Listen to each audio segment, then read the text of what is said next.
Hi, my name is Marty Richardson from ChefMartyRich.com. Welcome back to our Holiday Entertaining Tip Series. Today I want to discuss grading in beef.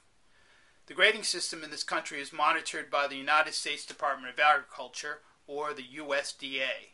It's a voluntary grading system that's supported by the beef industry. The reason why we have it is that it ensures a good quality or a consistent quality product for the consumer.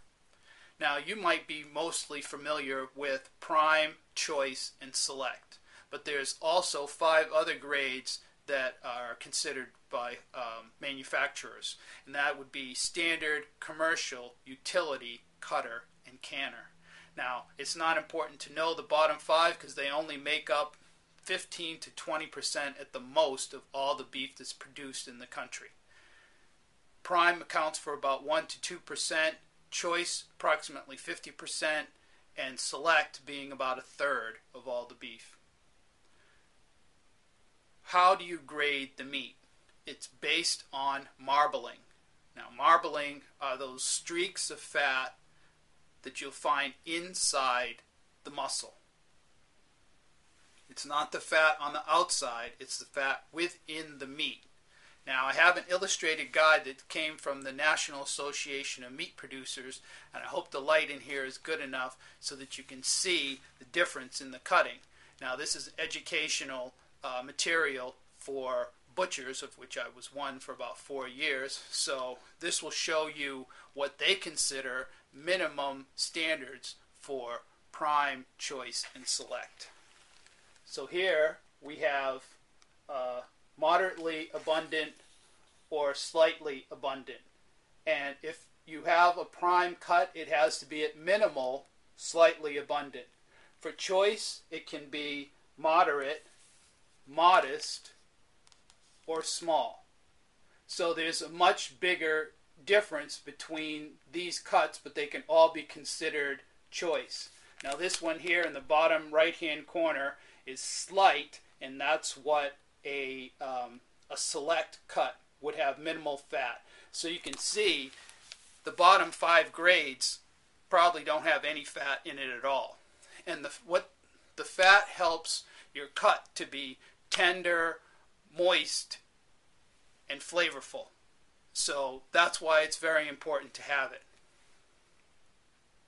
Kobe beef, which is from Japan, and you might have heard of that. The reason why it's so extremely expensive is that it has 20 to 25% fat inside of the cut. I mean, it's incredible. So, yeah, it's a hard stopper. But anyway, you cook it at very high heat for a very short period of time. I think you don't even cook it past medium rare, I believe.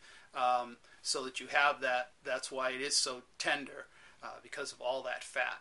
So, I mean, that's not graded in this country, so they would have to create a whole new category for that. Okay, now, what does grading have to do with the cuts that you're going to buy? Here's the point. Prime rib. Generally a misnomer. The rib that you're going to buy, the rib roast that you'll probably buy this year, is most likely choice and not prime. I would suggest you go with choice.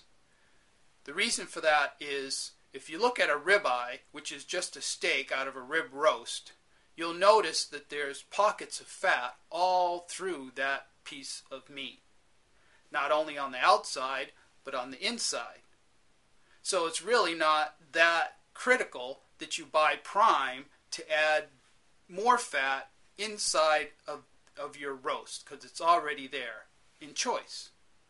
Now, if you wanted to buy a prime cut, I would suggest you go with the New York strip or the top loin roast. Then that cut only has fat on the outside and not as much on the inside. So then you would benefit by buying prime.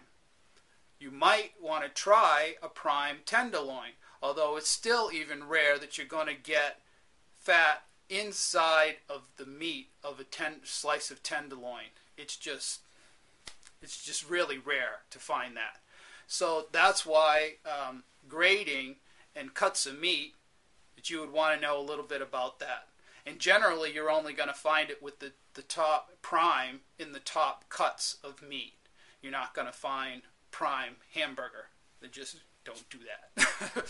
Okay, so that's all you really need to know about grading system in this country. The next video that I want to do for you is just prepping your roast, which I think you could do at home. If not, then we'll go through it so you can make sure that your butcher is doing it right. Then we're going to be on to cooking, and we'll show you what it turns out like after it's done. Thanks very much for watching. If you have any comments, please go to the website, chefmartyrich.com. Leave a comment. Thanks very much. We'll talk to you tomorrow.